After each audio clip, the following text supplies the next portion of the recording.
النهاردة هعمل لكم أسرع وجبة غدا كده، فراخ في الفرن مع الخضار بتتبيلة مميزة. هحط لها مكون صغير هيخلي التتبيلة دي عظيمة جدا وفي حتة تانية خالص. بس قبل ما نبدأ ما تنسوش تعملوا لايك للفيديو وتشتركوا في القناة وتدوسوا على الجرس عشان يوصل لكم كل فيديوهاتي. ويلا نبدأ مع بعض. أول حاجة معايا فرخة مغسولة ومتنضفة كويس جدا. أنا الفرخة بتاعتي كانت كبيرة شوية فقطعتها على 8 قطع، لكن انتوا ممكن تقطعوها على 4 عادي جدا. أهم خطوة هنا إني بجيب ليمونة وأعصر الليمونة دي كاملة كده عليها في كل حتة، وبتفرق جدا في طعم الفراخ. وبعد كده بقى هحطها في بولة وهبدأ أتبلها.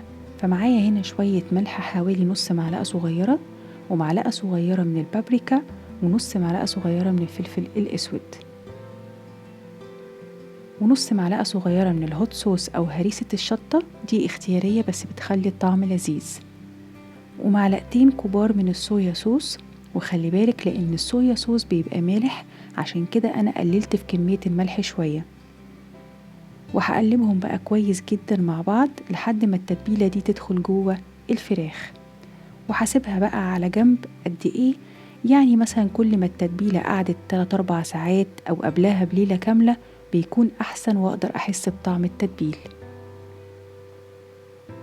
بعد كده هجيب طاجن أو صينية وأحط فيها كده شوية خضار، يعني مثلا بصلة متقطعة مكعبات، فلفل رومي، جزر برضو مكعبات، طماطماية برضو ما تقولش لأ، 3 فصوص توم كده طرنشات، أي نوع خضار هيقبل معاكي، شوية بطاطس برضو كمان مكعبات.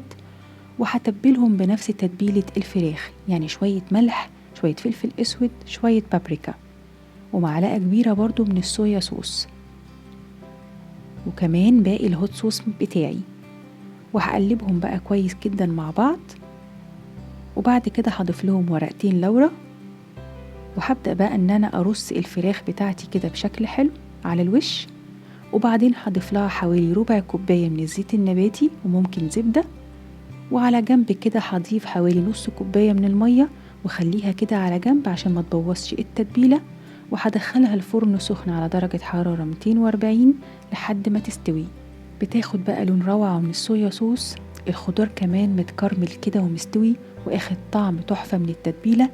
التتبيلة بتاعت النهاردة دي مميزة قوي وهتغير طعم أكلك التقليدي. ده انت كمان ممكن تستغني عن الفراخ وتعملي الخضار بس بالتتبيلة دي وتشويه في الفرن، هيبقى روعة. تقدميها بقى مع أي حاجة، شوية عيش مثلا، رز بالشعرية اللي تحبيه، وبس كده. شفتوا السهولة؟ أهم حاجة بقى ما تنسوش تعملوا لايك للفيديو وتشتركوا في القناة. أنا أماني علي وأشوفكم على خير.